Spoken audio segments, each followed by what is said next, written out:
Buenas tardes, estimados maestristas. Les habla su profesor Humberto Leceta, a cargo del curso de Planificación de Largo Plazo.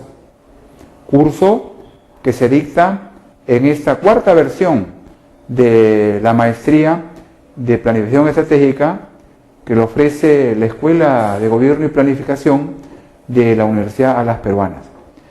Nosotros hemos estado viendo en pasadas jornadas sabatinas y domingueras sobre los conceptos generales de la planificación y que deben ser tenidas en cuenta específicamente en la planificación de largo plazo. Ya la semana pasadas hemos visto la relación necesaria que debe haber entre prospectiva, proyecto nacional y largo plazo. Tres conceptos que hoy día son indiscutiblemente están involucrados. Por eso en esta jornada vamos a ver sobre prospectiva, sobre proyecto nacional y sobre planificación estratégica de largo plazo, porque ya sabemos que planificación estratégica puede estar en el horizonte de largo plazo, pero también en el horizonte del mediano plazo. Entonces, la prospectiva, que hoy día seguramente ustedes lo han escuchado, está en la literatura, está en los seminarios, etc. La prospectiva es una disciplina pues, que viene de antaño. Siempre en nuestra época, en los 70, se hablaba de prospectiva, pero a secas. Hoy en día el énfasis es prospectiva estratégica. Tienen que entonces conversar, entenderse estos dos conceptos que aparentemente estaban caminando cada uno por su lado. Prospectiva quiere decir aquella herramienta que tienen los planificadores de modo especial, los estrategas militares o empresariales, etcétera, que busca conocer, indagar el futuro, ¿no? Los futuros incluso más mediatos que podemos pensar. Entonces, hoy en día ya esta prospectiva no está seca, sino es prospectiva estratégica.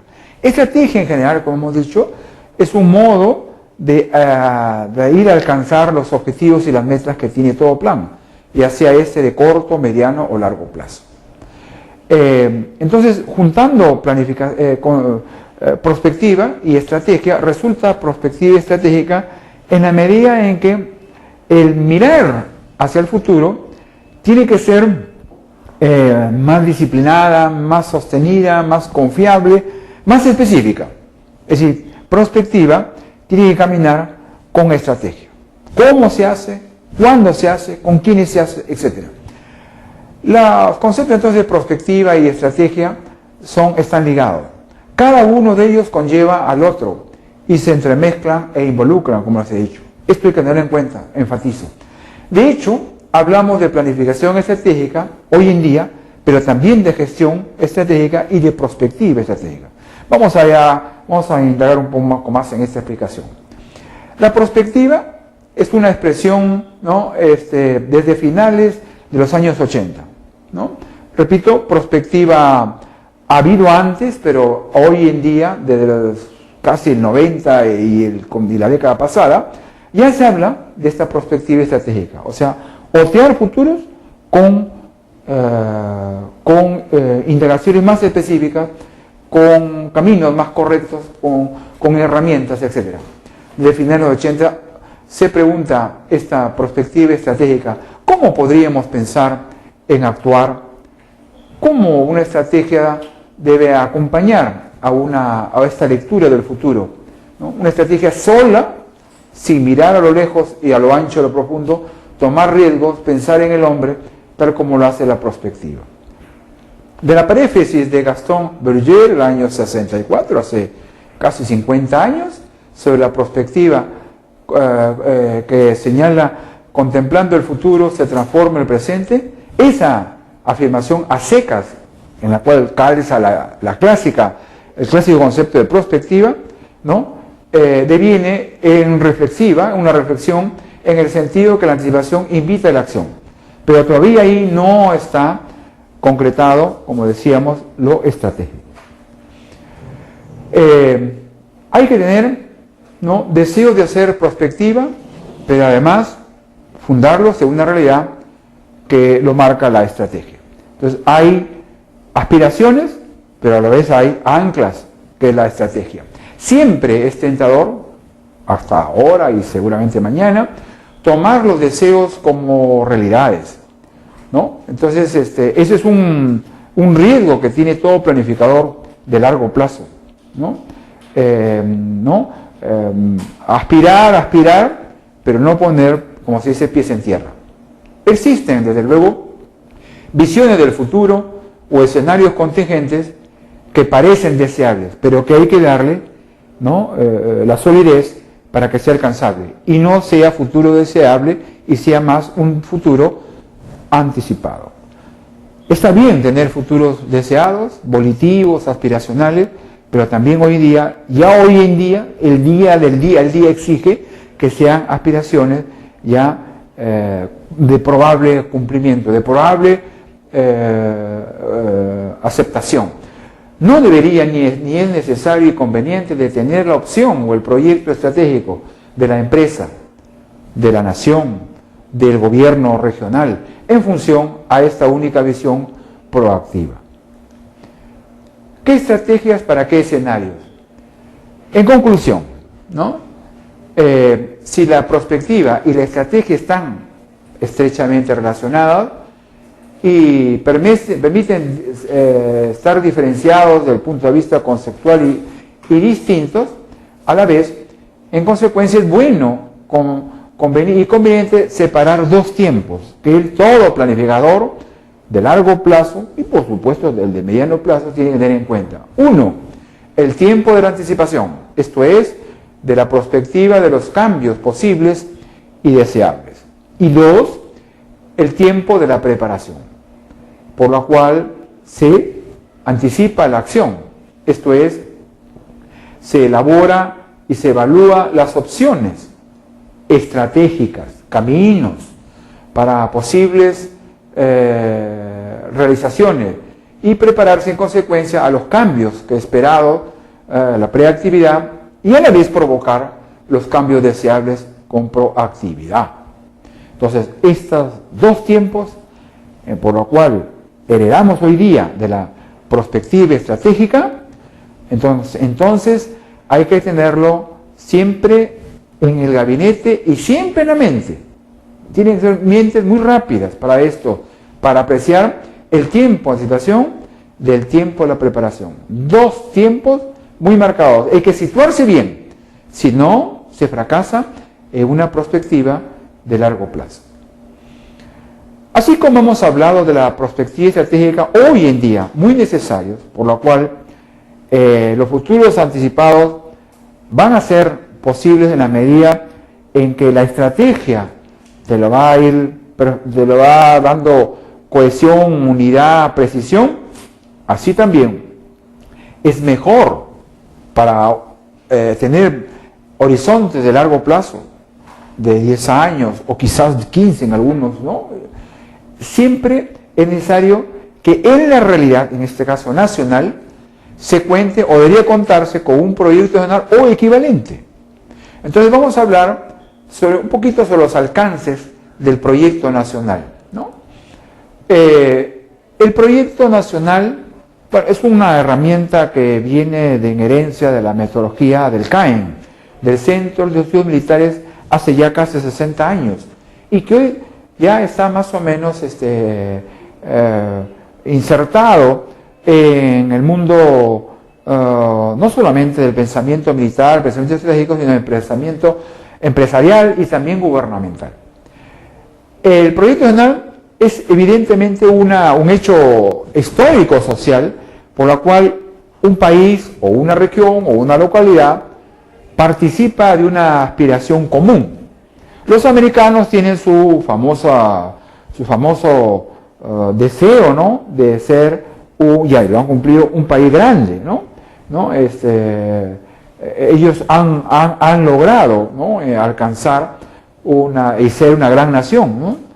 Lo mismo, por ejemplo, podríamos hablar de los chilenos, que tienen siempre esa aspiración por el Pacífico Sur, ¿no? ¿Cuántos nosotros tenemos esa evidencia, esa aspiración? ¿Cuál es nuestra aspiración? Los bolivianos tienen su salida al mar, por ejemplo, ¿no? Y así hay Rusia, la Rusia zarista, la Rusia de Lenin y la Rusia después de los comunistas, también tienen otra visión de grandeza, como también la aspiración imperial de Inglaterra, etc. O sea, hay países que han tenido una aspiración. Entonces, el proyecto nacional es un hecho histórico que está entretejido en la sociedad. Es lo que llamaba nuestro maestro Basadre, Jorge Basadre Groman, historiador de la República, el proyecto de vida en común, ¿no? Por decir una frase y una definición exacta. En el Perú hemos tenido muchos proyectos nacionales. El primero, por ejemplo, podría ser el fundacional de la República con nuestros próceres, ¿no? De ser una república próspera, independiente, etcétera, firme y feliz por la unión, ¿no? Que viene, una promesa que no se ha cumplido, incumplida, en fin, pues.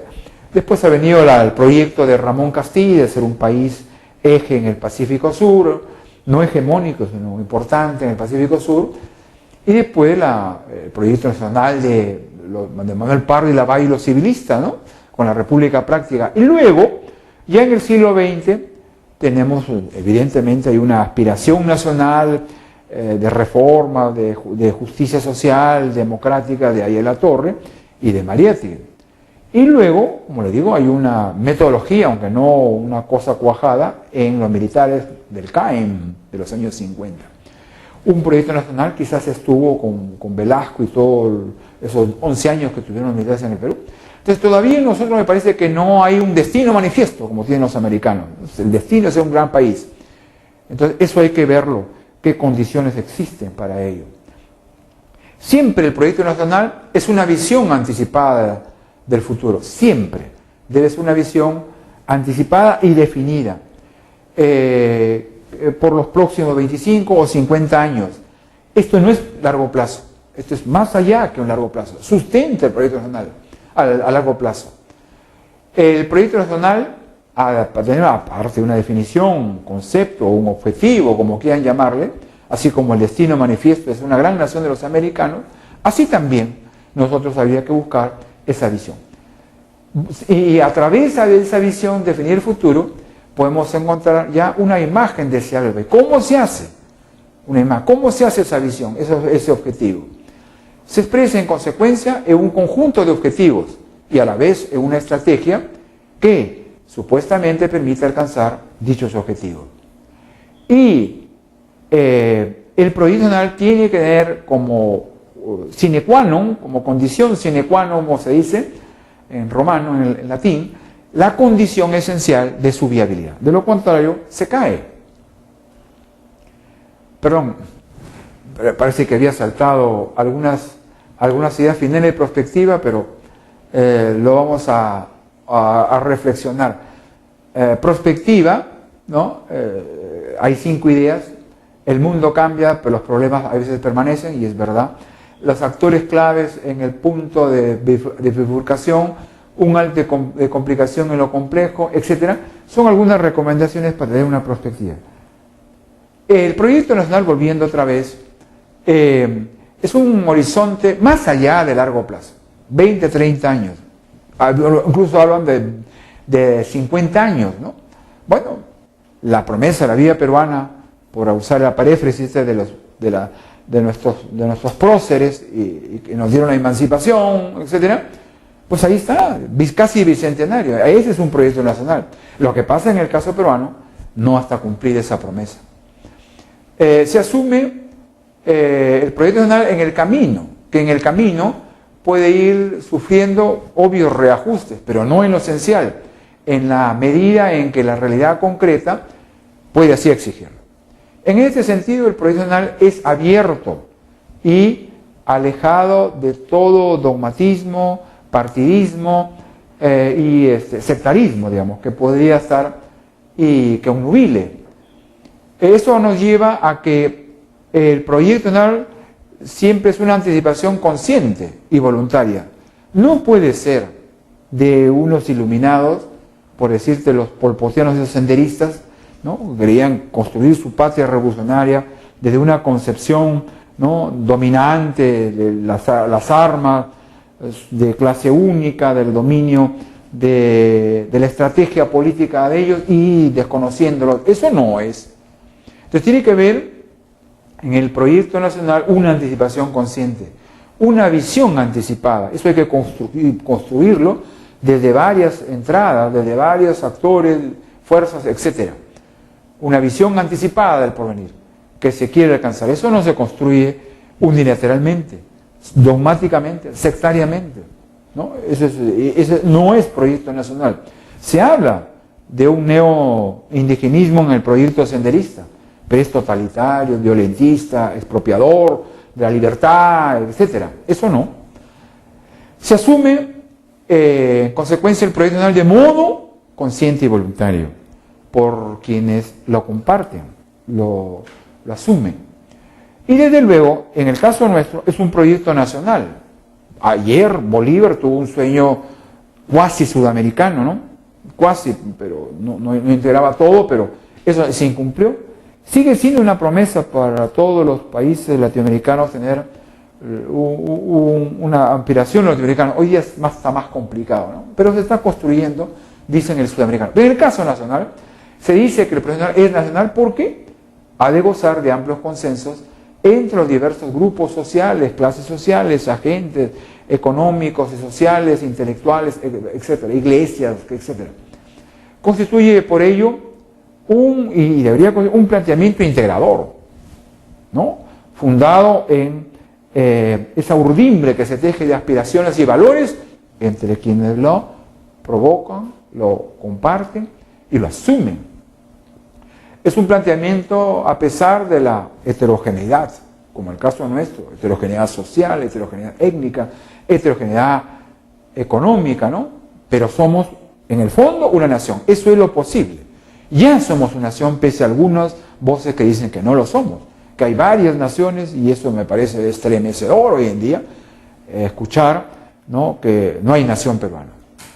Yo sí creo en el planteamiento del mestizaje, y consecuentemente el Perú es un país mezclado, mestizo, no de ahora, como dice Victoriano López, desde que comenzó la conquista, cuando ingresan la cultura sumente hispánica y la cultura sumida andina, ¿no? Unos niegan que esta haya sido incorporado, pero es después ofender lo que los ojos ven constantemente, mestizaje en todas partes, en el vestido, en las costumbres, en la cocina, en el modo de hablar, etc.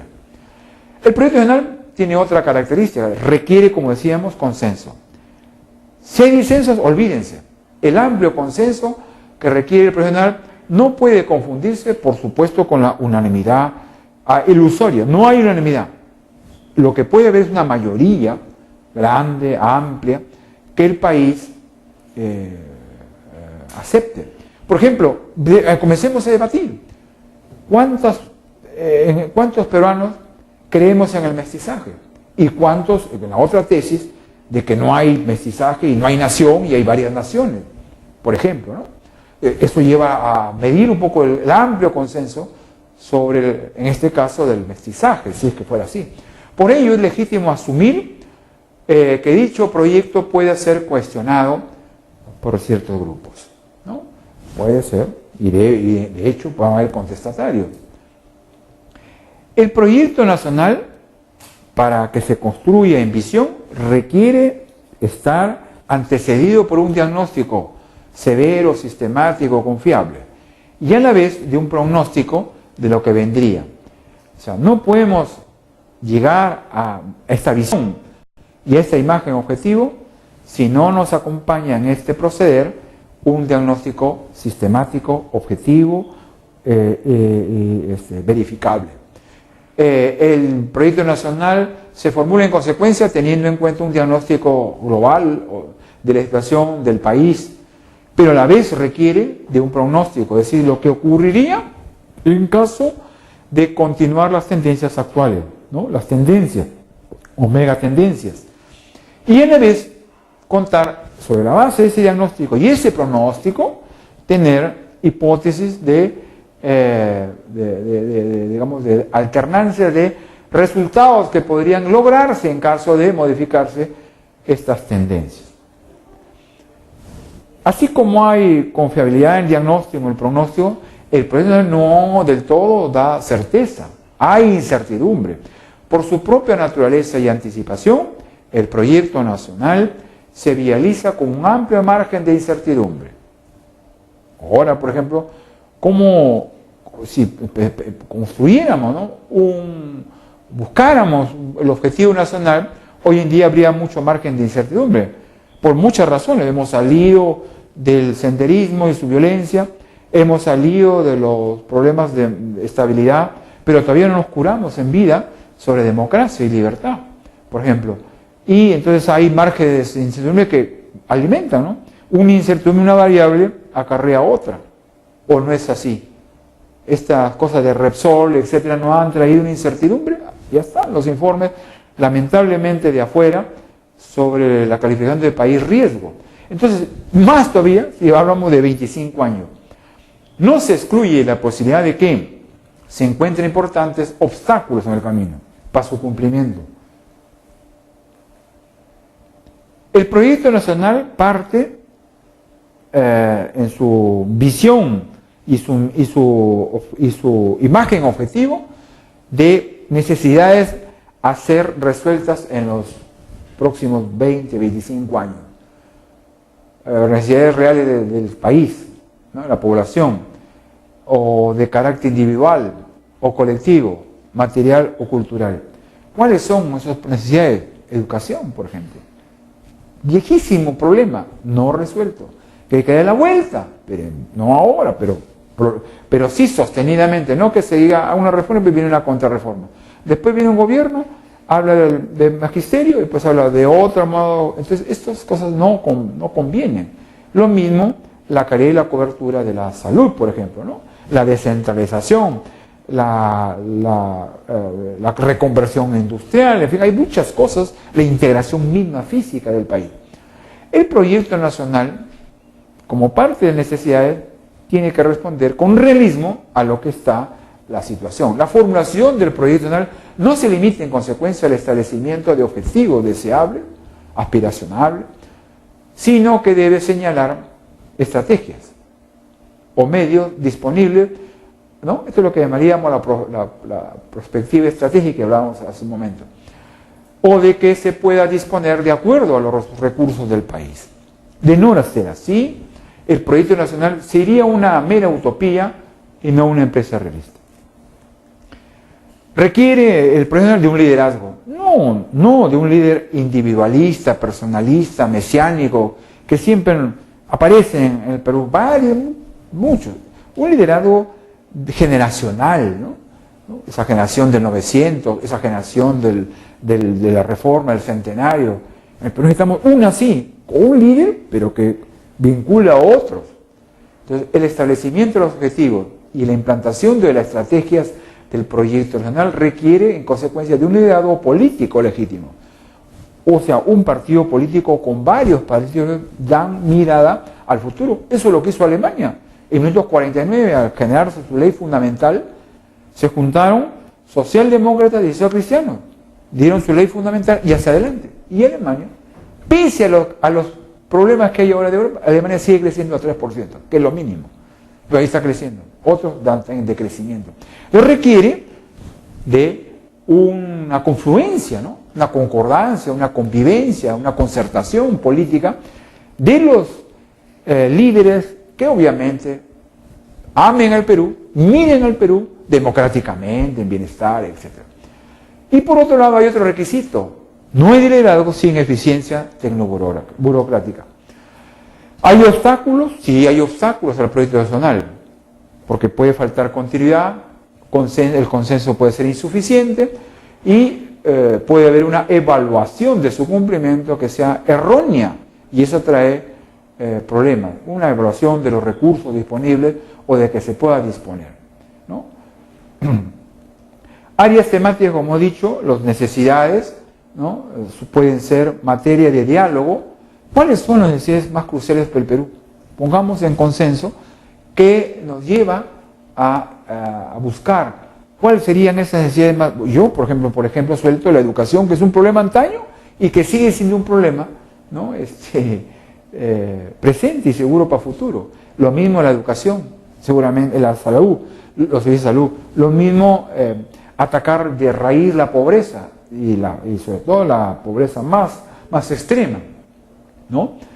Entonces, a partir de la identificación de temas o necesidades, se debe emprender un diálogo, debe iniciarse un diálogo fecundo y una reflexión sobre estas necesidades a ser asumidas, acerca de las estrategias que deberían emplearse. Por ejemplo, empresarios, gobernantes y partidos, ¿no? Y trabajadores, por ejemplo, y profesionales y intelectuales pueden juntarse en una mesa para identificar cuáles son esas necesidades que debemos afrontar para los 20 o 25 años, que es consustancial al proyecto nacional. Bueno, se requiere, por supuesto, de sentido y coherencia, es decir, el proyecto nacional le da sentido y coherencia a la acción gubernamental. Teniendo un proyecto nacional, hoy día tenemos algo equivalente que se llama los objetivos nacionales, el acuerdo nacional. Bueno, eso da sentido, debería darle, pero a veces los gobernantes no ponen lectura en ese acuerdo alcanzado en julio del 2002 y que ha ido caminando más o menos ya 11 años y que debería ser pues tenido como referencia por el gobernante de turno. El proyecto nacional da sentido y coherencia a la acción gubernamental de 5 años o de 4 en el nivel regional o municipal y al desarrollo del país, o sea, le da no solamente al gobierno, sino a los empresarios, a los trabajadores. Eso es lo que hicieron en Alemania, se juntaron trabajadores, empresarios y gobierno y articularon una propuesta que hasta ahora está dando frutos en la República Federal Alemana, por ejemplo, ¿no? Sustituye el proyecto nacional de ese modo a un estilo de desarrollo caracterizado por el inmediatismo, el coyunturalismo, ¿no? Yo hago esto y ya no dejo de hacer lo otro, lo que viene de otro gobernante, no. Esta reforma de educación, no. Esta aplicación selectiva de municipalización de la educación, no. Entonces, este programa ya no. Entonces, el proyecto no puede dar un sentido y coherencia a la actuación gubernamental, empresarial, laboral, universitaria, profesional. Y da organicidad, desde luego. Esta otra vez el proyecto se formula a base de la selección de áreas temáticas, ¿no? O sea, las necesidades que recogen las necesidades fundamentales que deban ser satisfechas en los próximos 2 o 3 años. A fin de determinar dichas áreas temáticas es necesario auscultar la opinión de los diversos grupos organizados y no organizados del Perú. Bueno, no hay planificación de largo plazo sin perspectiva estratégica, sin acuerdo, sin proyecto nacional, pero también sin el acuerdo. Hoy día, felizmente, en el Perú tenemos algo parecido a proyecto nacional. Es el que se alcanzó hace casi 11 años. En julio de 2002 se alcanzó 4 objetivos con 31 políticos que en el camino han ido agregándose y me parece que son 33. Bueno, el acuerdo nacional contiene objetivos, son 4 objetivos, claro, no está el objetivo en singular, pero están ahí y están las políticas, 33. Y esas dan una mirada de política de largo plazo, ¿no? Y de hecho el plan bicentenario que ha sacado ese plan el año 11 se ha basado en este acuerdo nacional, en estos objetivos y en estas políticas. ¿Se puede sustentar desde el corto plazo? Creo que sí. Si hay un acuerdo de país por democratizar, por mejorar la economía, el bienestar, etcétera, ¿sí? Las políticas de gobierno, que son 5 años para el gobierno central y de 4 gobiernos regionales y locales, ¿no? Y su nexo con las políticas de largo plazo son pues inocultables, intrínsecas. Eso debería ser, pero a veces a los gobernantes les incomoda estas políticas y quieren hacer innovadores y cambiar. Pueden haber una incompatibilidad, puede haber una intromisión o una irrealización, por supuesto. El acuerdo nacional es un instrumento, del proyecto nacional. O quizás otros dicen, no, es lo mismo. Bueno, eso lo vamos a discutir la próxima semana, en la próxima intervención, y que vamos a ver con la llamada planificación estratégica de largo plazo, porque hay planificación también de mediano plazo. Hasta la próxima, amigos.